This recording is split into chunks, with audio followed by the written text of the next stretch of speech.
Hey gamers, what's up? Okay, so something important we need to talk about.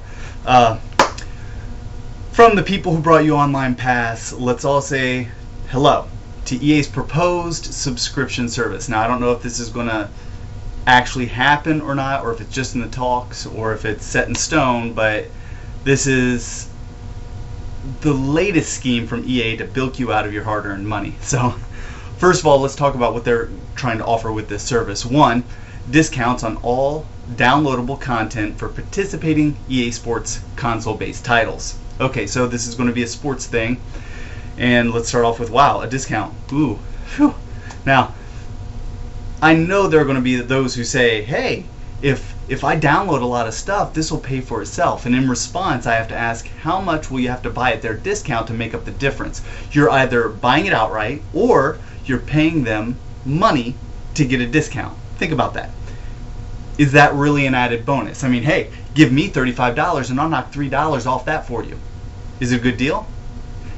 Maybe in time I'll get my other $32 back. Maybe not, because you don't know how much of this content you'll have to buy in order to make up the difference of what you're paying for the service. All we do know is your only choice will be to have it at a discount after you pay a fee, or get it at full price and not pay that fee. You be the judge from there. 2, free and exclusive EA Sports downloadable content for console-based titles. Well, it's not exactly free if you have to pay the fee for the service, is it? I think the fine people at EA need to check their definition of the word free. How can they use that word at all with this? And how is this good for anyone? This means that gamers who buy their games, even if they buy them new, will not have access to content unless they pay an extra fee to EA. Hey, I already paid $60 for the game. Now you're charging me more and calling it free. That's not free. By definition, that's called paying for extra content. 3, full downloadable versions of participating titles before they come out in stores. Yay! Digital versions of the game. If I give up my ability to own a physical copy of the game, something I can hold in my hands, when I lose the ability to sell, loan, trade, or even give away my copy of this game, I can have it a week early. And sadly, it'll cost me as much as the disc will if I go and buy it at the store. They want me to pay a subscription fee for that? Really? How about this? If I have the subscription, you mail me a physical copy of the game a week early. I pay for that. I want a copy of the game that I actually own and that I can do with as I please. I'm most certainly not buying this plan so they can distribute the game digitally, so the buyer can be deprived of their ability to trade or sell games. And let's face it, we all know that's what it's about. That's what digital distribution is about. Digital distribution is a big slap in the face to the retail video game industry.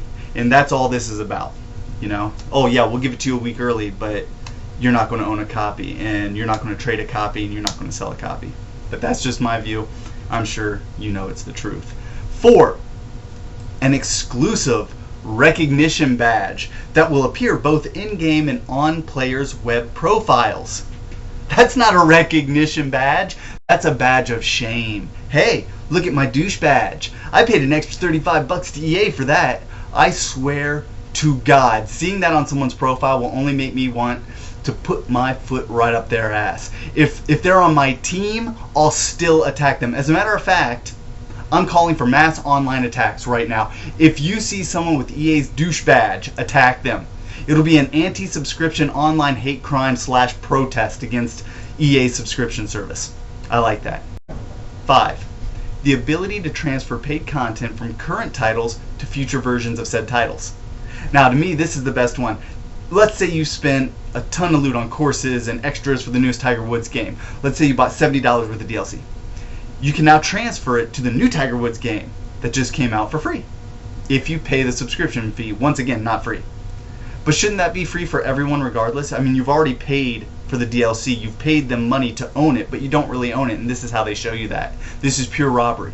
They're doing everything but holding a gun to your head and forcing you to pay extra money for services that should cost nothing. Seriously, Why isn't this already available to gamers? You bought the content, you paid for it, and now they're telling you you can transfer it, but it's going to cost you even more money to do so. It's like they're admitting that they're making you pay extra money for something you should have had 5 years ago and you could have had for free. That's beyond messed up. That's just criminal.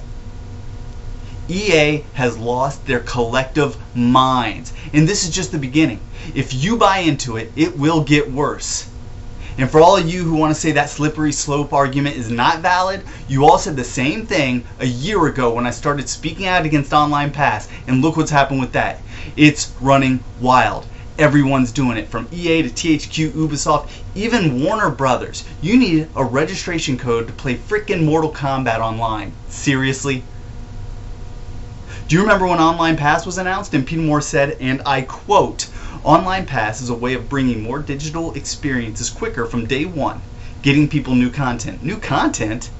Would that be the same new content that they're now charging a subscription fee for? Is it the same DLC you have to pay for regardless? Is it for the servers that they want you to pay for, but they'll eventually shut down? Yeah, I think that's it. He also said, quote, "It's up to us to create compelling, fresh content 365 days a year if it's going to be successful. There's a cost to serve that. Developers deserve to get compensated for their work, and Online Pass will help us achieve that." Aren't developers compensated every time we buy the DLC? And doesn't a subscription service make the Online Pass superfluous? Yes, it does. But guess what? They'll charge you that fee. They'll still charge you for the Online Pass. How about this? If I'm paying $35 a year for this service, everyone in my household can play the new Madden game without having to buy their own Online Pass. I think that's fair, but I don't see that in the list of so-called services that EA is offering with this subscription. Why don't the people who pay a subscription fee have the Online Pass waived? After all, it sounds to me like the Online Pass and the subscription fees are used to pay for the same things. Question: when did we become so compliant and submissive to EA that we forgot what it was like back in the days when we bought a game and it was 100% complete? Now, don't get me wrong. I can see missions added to games later to enhance their gameplay value, significant expansions to the games. The Lost in the Dam, Broken Steel, Shivering Isles, that sort of thing. But when does that line become blurred with the one where a money-grubbing company like EA starts holding back on content or simply not including it with the game just so they can sell it to us later? And this service is for sports right now, but what happens when it begins to apply to all games? When do we start paying subscription fees for stupid stuff like costumes, uniforms, game modes, and weapons? All the things that should be included from day one as part of the game. Remember when you got this stuff for beating Resident Evil? All that work and time you put into the game so you could have that rocket launcher and a new costume? Now you're not rewarded for gaming. You're charged an extra fee. Suddenly you're deprived of a complete gaming experience unless you pay extra for it. And don't you dare tell me that EA is above that, because we all know it's not the case. And if you're one of those people who thought Microsoft was price gouging with Xbox Live, just wait till other developers jump on this bandwagon, just like they did Online Pass. And then you'll have to choose which developers you like enough to pay their fees in order to play all your favorite games to their fullest potential after already paying $60 for the game. How much money does EA want to suck from your wallet before you come sick and tired of handing it over to them? You buy the game for $60, you buy the DLC for another $20, you buy 2 more Online Passes because your little brothers want to play the game online on their own accounts. Your family's paid $100 right there. You support the company time and time again, and they reward you by making you pay extra if you want all the access to the game, if you want everything the game has to offer. On what planet is that a fair deal? And you know what? I'm sick and tired of the lame and worthless argument that says, well, EA is a company, they have to make money somehow.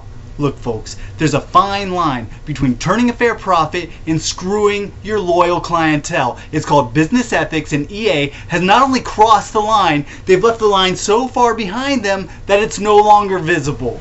If you think this is okay, then go ahead, be EA's puppet.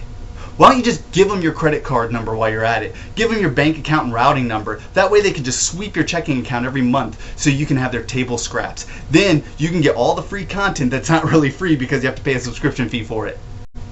EA is beginning to remind me of a company that really hurt the video game industry back in 1983 with this anything to make a quick buck mentality that's breaking down the foundation of what gaming really is. You buy a console, you buy a good game, you play the game. Rinse and repeat. That's how great developers have made names for themselves over the years, not by nickel and diming their clientele into the poorhouse. How long will it be before gamers see what they're doing, become sick and tired of it, and turn their backs on the industry as a whole? Then where will we be? Back in 1983, that's where.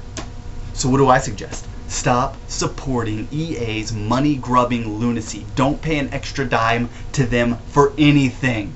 Because the more you do it, the more John Riccatello, Peter Moore, John Schaper, Larry Probst, and the rest of these digital money barons will have dollar signs in their eyes and the ka-ching of cash registers in their ears. I've never in my life been so disgusted with a company in the video game industry as I am with EA right now. And this is no sudden development. They've whittled away at me for years now, doing this and that, buying this company, closing that one down, forcing this one out, securing monopolies, charging extra fees, swindling gamers, and doing everything they can to desecrate and victimize the industry for the sake of an extra dollar. Not just doing business, not just being a corporation trying to make it, but taking advantage of their clientele and raping the industry for a buck. This is cyber gluttony. Are you really going to let them continue this? If you support it, if you pay subscription fees, if you buy your online passes, then your answer is yes. It's as simple as that. Right around 2,000 years ago, Virgil said, "Cursed greed of gold, what crimes thy tyrant power has caused." Maybe he was more prophet than poet. And that's all I have to say for now. Thanks a lot for watching. You guys have a great day.